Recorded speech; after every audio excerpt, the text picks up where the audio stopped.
നിങ്ങളുടെ favourite shows ഇനി ഒരിക്കലും മിസ്സാവില്ല. ഇപ്പോൾ C5 കാണും നിങ്ങളുടെ ഫേവറേറ്റ് ഷോസ് തികച്ചും സൗജന്യമായി.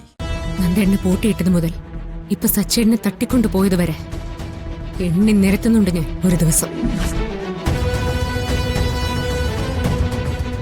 അന്ന് പോലീസ് കയ്യാമം വെച്ചോണ്ട് പോകുന്നതിന് മുമ്പ് നിങ്ങൾക്കുള്ള ശിക്ഷ ഇവിടെ ഉള്ളവർ തന്നെ നടപ്പാക്കും. ഓർത്തു വെച്ചോ.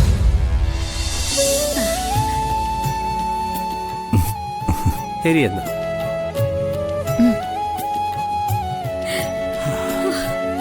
എന്റെ ഈശ്വര, നീ എന്റെ പ്രാർത്ഥന കേട്ടു.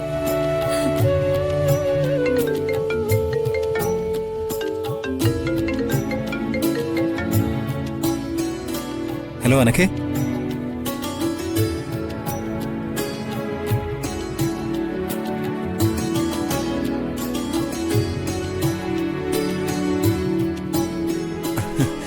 ഞാനിങ്ങോട്ട് വിളിക്കാം.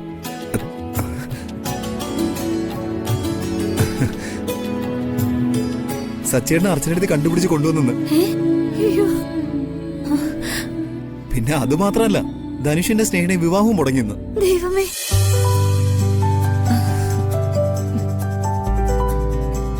ഞാനേ എന്താ ഉണ്ടായെന്ന് വിശദമായി വിളിച്ചു ചോദിക്കട്ടെ. ഇപ്പൊ വരാം. എന്തൊക്കെയാ മാഷി നടക്കുന്നത്? എനിക്ക് ഉറപ്പായിരുന്നു ചേച്ചി സച്ചേട്ടനെ കണ്ടുപിടിക്കുമെന്ന്. വിവാഹം മുടക്കിയതും ചേച്ചി തന്നെ ആയിരിക്കും. ഈ പെണ്ണ് ഇങ്ങനെയൊക്കെ ചെയ്താ അവിടെയുള്ളവരൊക്കെ അവസാനം ശത്രുക്കളായിട്ട് മാറാതിരുന്നാ മതിയായിരുന്നു. നല്ലതിനു വേണ്ടിയാണെന്നൊക്കെ നമുക്ക് മനസ്സിലാവും. പക്ഷെ ആ അവന്തിക്കൊന്നും മനസ്സിലാവണമെന്നേ ഇല്ല. മറ്റാർക്കും മനസ്സിലായില്ലെങ്കിലും സേതുവിനത് മനസ്സിലാവും. എനിക്കത് ഉറപ്പാ. മറ്റാർക്കും ദോഷം വരുന്നൊന്നും അച്ചുമോള് ചെയ്യില്ല എന്ന് സേതുവിനറിയാം. എന്തായാലും ആ വിവാഹം മുടക്കിയല്ലോ, അത് തന്നെ വലിയ സമാധാനം. ഈ അവസ്ഥയിലും അത് നടത്താൻ അവർ തീരുമാനിച്ചിട്ടുണ്ടെങ്കിൽ ആ ധനുഷ് എന്തൊക്കെ നാടകം കളിച്ചു കാണും. അതങ്ങനെ തന്നെയാ മോളെ. പറ്റിക്കാൻ എളുപ്പമാണെന്ന് തോന്നിയാ പലരും പലതും നമ്മളോട് പല വിധത്തിൽ പറയും. അതൊക്കെ കാര്യമായിട്ടെടുത്ത് നമ്മൾ അവരെ വിശ്വസിക്കുകയും ചെയ്യും.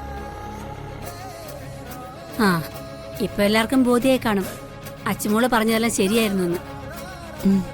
പക്ഷേ അത് മനഃപൂർവ്വം കണ്ടില്ലെന്ന് നടിക്കുമെന്നാ എൻ്റെ ഒരു പേടി.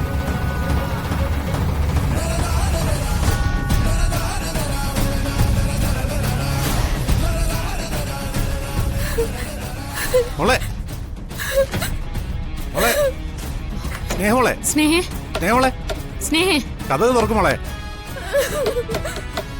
മോളെ, മോളെ കഥ തുറക്ക്. എല്ലാത്തിനും നമുക്ക് പരിഹാരം ഉണ്ടാക്കാം.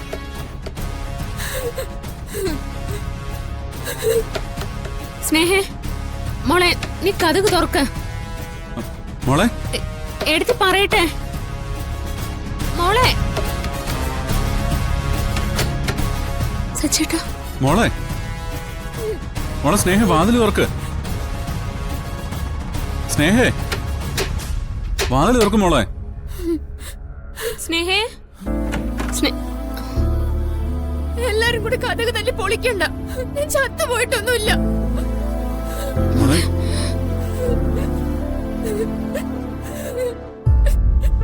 എനിക്ക് അല്പം സ്വസ്ഥത വേണം. അത് തരാൻ പറ്റുമോ ആർക്കെങ്കിലും?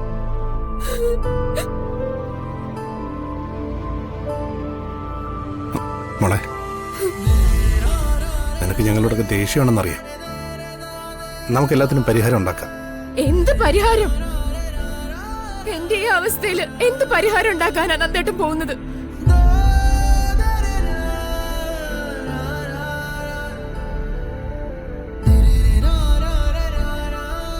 മോളെ, എനിക്ക് നിങ്ങളോടൊന്നും സംസാരിക്കാനില്ല. എനിക്ക് ആരോടും ദേഷ്യവും ഇല്ല. അങ്ങനെ ഉണ്ടെങ്കിൽ തന്നെ ദേഷ്യവും വെറുപ്പും ഒക്കെ എന്നോട് തന്നെയാ. ഒരു ക്രിമിനലിന് മനസ്സ് കൊടുത്ത് സ്നേഹിച്ച് ഈ എന്നോട് കുറച്ചു നേരം എന്നെ ഒറ്റയ്ക്ക് വിട് പ്ലീസ്.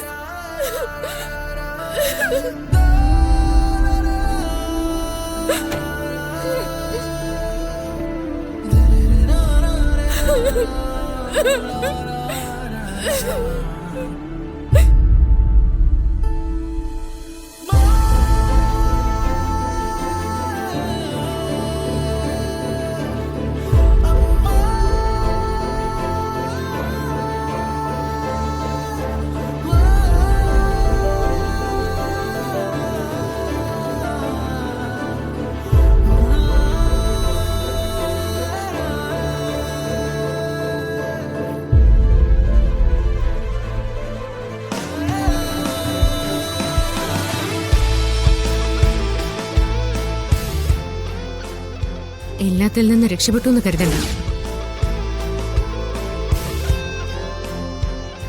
ധനുഷിനെ പോലെ, അല്ലെങ്കിൽ ധനുഷിനെക്കാളും കുറ്റം ചെയ്തിരിക്കുന്നത് നിങ്ങളാണെന്നുള്ളത് എനിക്കറിയാം.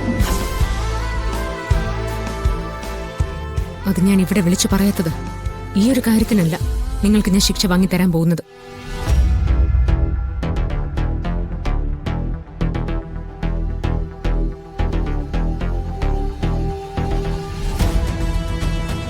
എന്നെ പൂട്ടിയിട്ടത് മുതൽ ഇപ്പൊ സച്ചേടിനെ തട്ടിക്കൊണ്ടു പോയത് വരെ എണ്ണി നിരത്തുന്നുണ്ട് ഞാൻ ഒരു ദിവസം.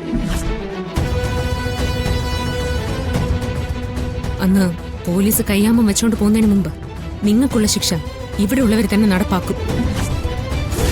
ഓർത്തു വെച്ചോ.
ഇങ്ങനെയുള്ള ഒരുവനെയാണോ നീ നിന്റെ അനിയത്തിക്ക് വേണ്ടി കണ്ടുപിടിച്ചത്? എത്ര തവണ ഞാൻ പറഞ്ഞു അവൻ എങ്ങനെയുള്ളവനാണെന്ന് അന്വേഷിക്കണമെന്ന്. അപ്പൊ നീയല്ലേ പറഞ്ഞത് അവൻ വിശ്വസിക്കാൻ കൊള്ളാവുന്നവനാണെന്ന്? എന്നിട്ടിപ്പ എന്തായി? നിന്നെ ഞാൻ പൂർണ്ണമായി കുറ്റപ്പെടുത്തുന്നില്ല. കാരണം തെറ്റെന്റെ ഭാഗത്തുണ്ട്. എല്ലാവരും പറയുന്നത് കേട്ട് ഞാനും അതിനൊപ്പം നിന്നു. കൃത്യസമയത്ത് അർച്ചന ഇടപെട്ടില്ലായിരുന്നെങ്കിൽ സ്നേഹയുടെ ജീവിതം എന്തായേനെ?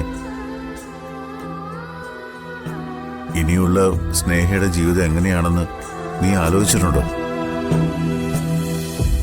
അച്ഛനെയും അമ്മയെയും കൂടപ്പുറപ്പിനെയും വരെ വാടകയ്ക്കെടുത്ത ഒരുത്തൻ.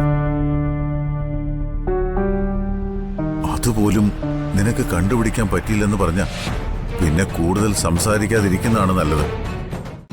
ഡൗൺലോഡ് ചെയ്യൂ C5 ആപ്പ്. കാണൂ എല്ലാ എപ്പിസോഡുകളും സൗജന്യമായി.